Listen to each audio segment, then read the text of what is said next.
I really want to invest in cryptocurrency, but every time I look at CoinMarketCap, it looks like it's in a different language. I just don't know what to do. Also, all these acronyms everywhere, I don't know what they mean. I don't know what they are. BTC, BCH, BCC, ABC, FUD. I mean, what do they mean? I've stood by watching all my friends get rich, and now I'm afraid I'm gonna die broke.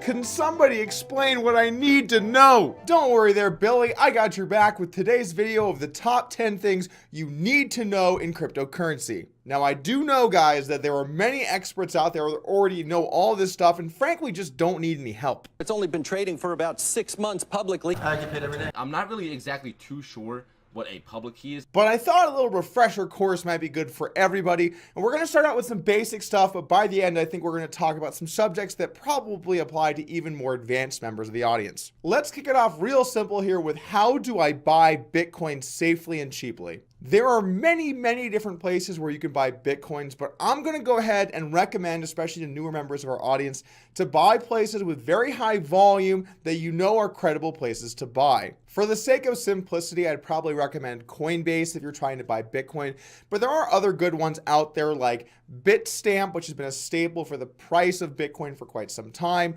or Bitfinex, or Gemini, or there are a bunch of different exchanges out there. You can't go wrong with the legit ones, the big ones. But what about if I heard about a good deal buying some cheap coins over at superlegitcoinbuying.com? That's right, Billy. Why pay more when you can save some dough? Get discounted Bitcoin on foreign exchanges, find sellers on Craigslist, buy mining contracts on eBay, or meet your friendly neighborhood dealer in a dark alley. It's fine, Billy. Don't worry about it. No, don't do it. Stick to the major exchanges. If you're looking for a good place to buy Bitcoins, I have a link in the description below to Coin Central, which is a news site that I own part of. I'd recommend checking it out. All right, let's go ahead and move on to tip number 2. But Bitcoins are really expensive. How am I supposed to buy a whole one when it's $12,000? Forget about small pieces, Billy. Find a cheap coin. Say, this one's less than a penny. That could be worth a whole dollar someday. That just makes sense. I want to own a whole one. No, stop that. No, incorrect. That is not how you should be viewing things. Look, I know it feels better to have one whole something rather than a decimal place. And when we think about it in more traditional terms, it makes sense. Like, would you rather have $1 or 98 cents? Change sucks, so obviously $1. Not to mention it's a little bit more. So when people look at Bitcoin and they think, oh, I can't afford a whole one, I'd rather just buy part, I see where they're coming from. But this is the thing. It doesn't matter if it's 1 or 0.1 or 0.86. Those things are all irrelevant. When buying a cryptocurrency, the most important thing is to understand how many units are in circulation or exist, and then how much you're buying relative to that. So let's say, for example, Bitcoin and Ripple. Well, one Ripple is probably around $1.50 and one Bitcoin's around $12,000. So obviously a Bitcoin is much more valuable than an XRP. But here's the thing, Bitcoin has only 21 million of these coins that will ever exist, whereas XRP has 100 billion. So you want to think about the unit in relation to the total supply. This is called unit bias. People like to have one of something. Now, I will say this, because so many people do believe in it, it does actually end up kind of existing. I saw a good Reddit post where people showed growth over a period of time by the price of coins. People love the cheapest and hottest altcoins around, but those are really that's really not what's important. What's important is, what is the currency doing? How does it function? What are its fundamentals? And be focused on those things rather than trying to buy one whole of something that isn't even a physical thing. Tip number 3, and I'm praying that this will somehow curtail the amount of people that ask me this question over and over again, because it is killing me on the inside, guys. It's killing me. Stop asking me this. Hey dog, I was wondering where I can buy some LMNOP. I really feel like the tech is there. Also the marketing, they've already worked themselves into popular culture and media. I don't know how to buy every coin or where to buy every coin, but I'm gonna show you how. Head over to coinmarketcap.com, click the search currencies button, and put in your favorite, definitely not a shitcoin coin, like for example, Jetcoin. They're mad that I'm driving cars, I'm flying jets. Okay, so Jetcoin. 16 cents a coin, $10,000 of volume a day. This is definitely a hot coin.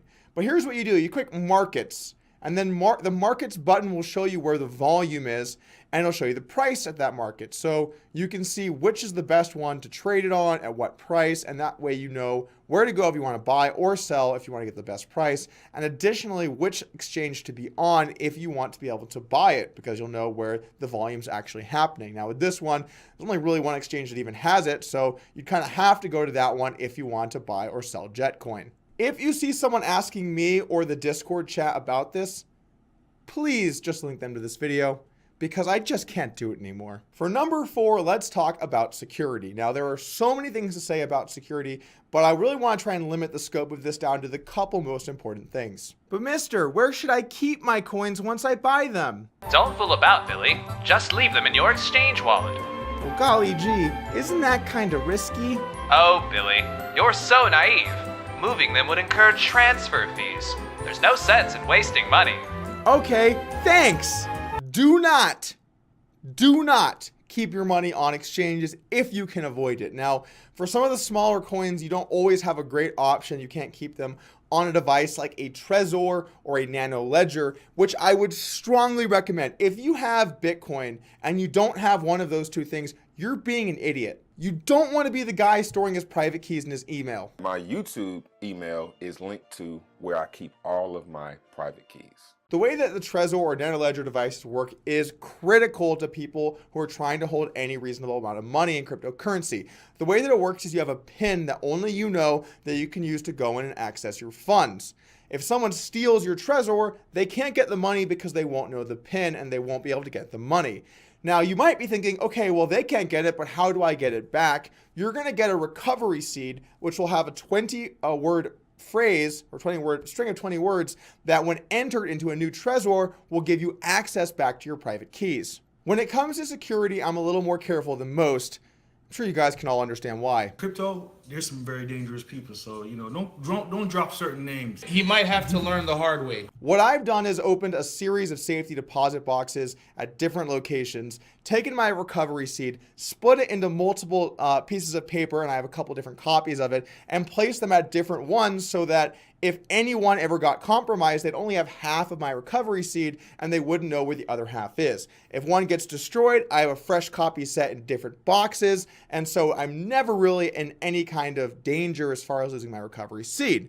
Also, for my Bitcoins themselves, I don't like to keep a lot in my Trezor that I have on me. I like to keep most of them in a Trezor that's also in another safety deposit box. So the majority of my cryptocurrency by far I would be unable to access in person here anyway. In all seriousness, there are dangerous people out there in the world, and you should do your best to prevent a central point of failure when it comes to your funds. So find places to keep it, split up the recovery seeds, have copies, and make sure to keep your money safe if it's an amount of money that really matters to you. If you have your money on exchange, which you shouldn't do, but if you're forced to because there aren't good places to hold it, or maybe the network transferring ability is down for some of the smaller ones, or whatever is happening, and for some reason you're forced to have money on an exchange, always have 2FA.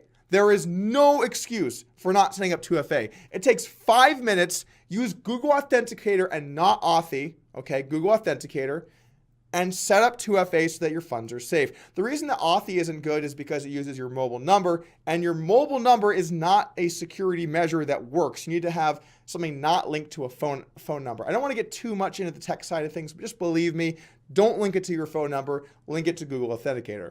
Number 5 is that the market caps that you see for the total amount of value of a coin are not real and don't really matter that much at all. That's also not to say that they all don't matter equally. Some do matter a lot more than others. For example, the market cap of Bitcoin is much more accurate than a lot of other coins because of extremely high volume and the fact that the majority of the coins are in circulation. So that price will be much more accurate than smaller coins. To understand how accurate a coin's market cap is, you want to understand how much volume is being traded, as well as what's the total amount of coins that are in circulation. So for example, a coin like Bitcoin with 12 billion-ish volume in the last day or so is going to be a much more legit price than something with a very small amount of volume like NEM, which only had 134 million. The volume matters because if you want to sell a lot, there would be many people looking to buy it, and many trades are happening constantly, so it would allow more room for you to buy or sell before the price has movement. Also, understand circulating supply versus total supply. And the best example for this is Ripple. As you can see, the total market cap for Ripple is around 60 billion. But the thing is, that's only counting the circulating supply.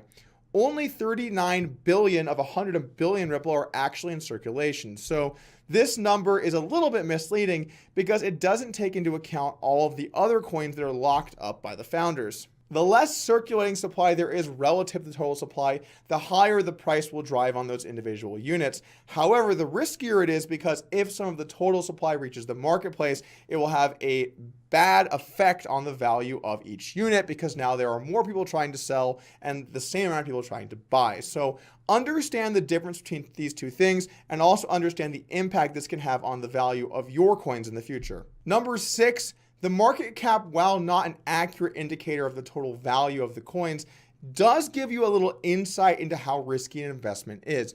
Generally speaking, the larger the market cap of the coin, the less likely we're going to see that go down to dust because it has more infrastructure, usually more developers, usually more people interested, more people supporting it, and more people holding the currency. So the bigger the coin in general, the safer it is. Now, that does not apply for every coin, so don't think that if something is in the top 10, that means it's for sure going to succeed. Not the case. It's just a safer bet. That also means on the flip side, though, that you have less upside. Some of these really small coins can 10x, 100x. That can happen, even though we like to joke about it here on the channel.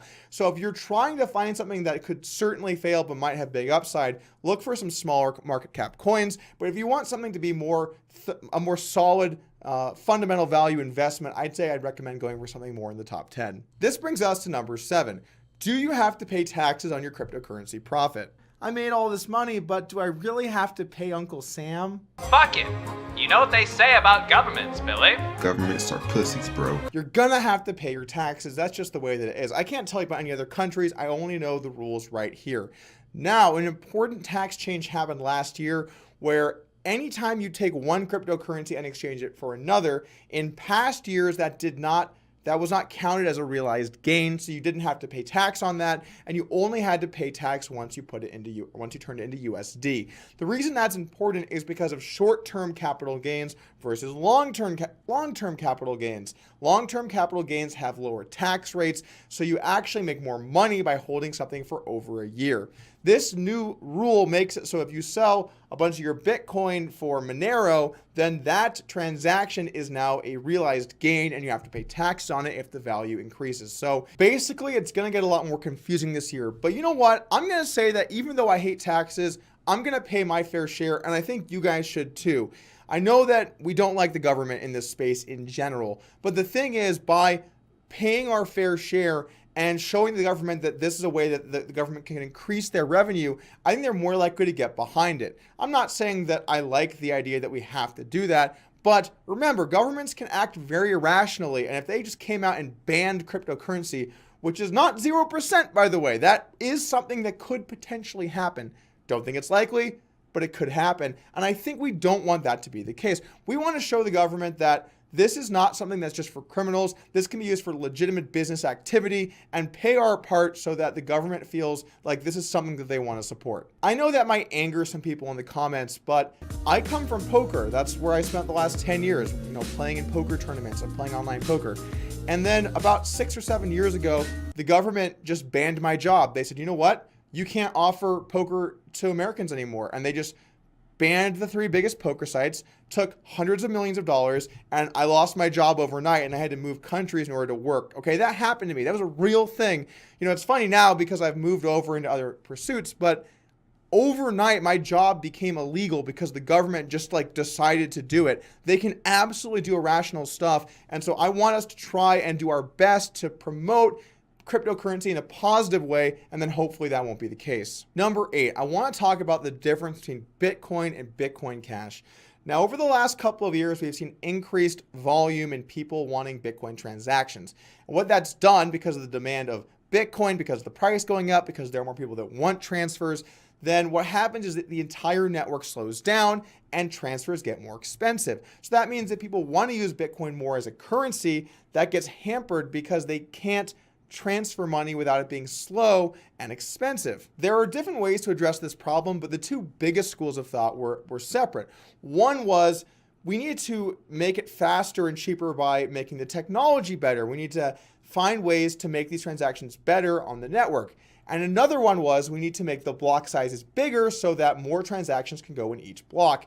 And there are upsides to both of these things, but I do feel like the better play is to try and innovate with the technology. That's what Bitcoin is doing. In late August, they implemented SegWit, which is a way to try and make transactions cheaper. And they're also currently in the works of getting the Lightning Network working, which will make transactions much quicker and way cheaper. And these are things that needed to happen because Bitcoin's prices were getting ridiculous. That's actually one thing I don't like from the real Bitcoin purists. It's like, Bitcoin wasn't supposed to be a currency. It's a store of value, guys. Well, what happened to 4 years ago when everyone was talking about it as a currency? You can't just change what it's supposed to be to fit your agenda. So I certainly think that Bitcoin should be both a currency and a store of value. Bitcoin Cash, which is spearheaded by Roger Ver and Yihan Wu, aims more to just increase the block size as needed. So I think they went from 1 up to 8 megabytes per block as a way to try and fix the problem. There's no doubt that increasing block size actually does fix some of these problems, but it's not a sustainable way over time to operate. You can't just make the blocks bigger every time.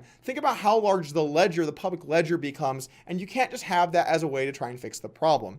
Now, there was a proposed kind of meet in the middle option, which was SegWit 2x, which was going to be a block size increase of 2x as well as activating SegWit, but it eventually fell apart. One of the things I like the least about Bitcoin Cash is just the way that some of the leaders operate. Some of the things that Roger Ver has said or done have been shady at best or just very disrespectful to other people. So I want to eventually do a video on that. I think I've already said enough on this subject, but I want you to understand what happened and why we have Bitcoin and Bitcoin Cash. There are also two Ethereums, Ethereum and Ethereum Classic, but what happened here was a little bit different. This one's a little more complex, but the DAO, which was a very popular Ethereum project, which raised over $100 million in Ether to support it, was hacked, and essentially the hacker was going to be able to get all of the Ethereum from the site eventually. The amount of Ether in question was about 15% of the entire supply. So if this money was taken and then sold, it could cause a massive drop in the price, but then also it might create instability within the community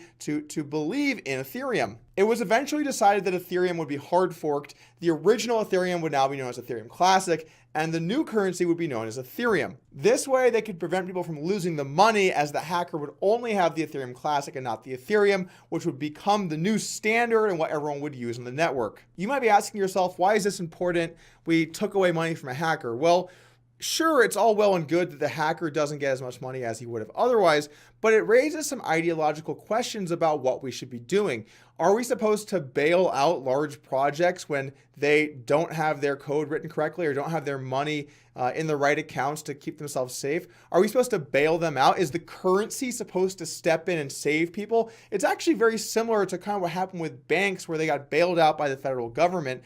You know, when companies are going to go under, I kind of feel like you just have to let it fail, and that's how the market corrects itself. You know, I'm not saying hackers should get the money, but it comes down to what's better, the ideology or in effect what happens. Actually, I'm interested to know what you guys think. What do you think about the Ethereum versus Ethereum Classic fork? Let me know in the comments below. Doug, nobody cares. Nobody cares. I just have one last question. I see so many triangles and candlesticks and charts and graphs. What's it all mean? How do I know when to buy, when to sell? How does a seasoned day trading veteran like yourself know what to do? I keep it real here on the channel. I don't day trade. I don't really believe in technical analysis. Most of it anyway. Maybe there's some small things that could slightly help you. I think a lot of it is just bullshit, people drawing lines and eventually finding ones that fit.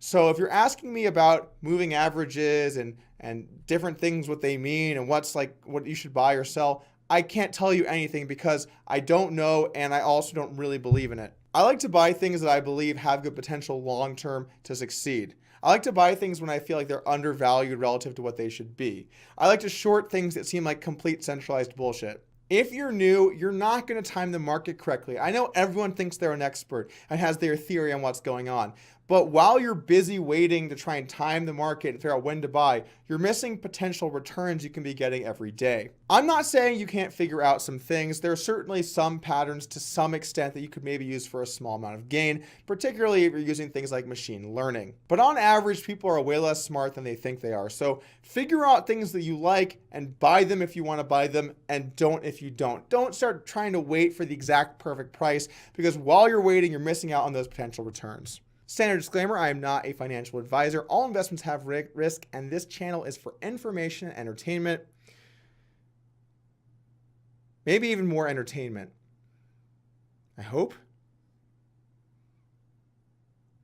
We got some information in today. That's going to do it for me. I hope you guys learned something. And if you want to join the team, hit the subscribe button. We got tons of content coming up. I'm excited for the future, and I'll see you guys soon.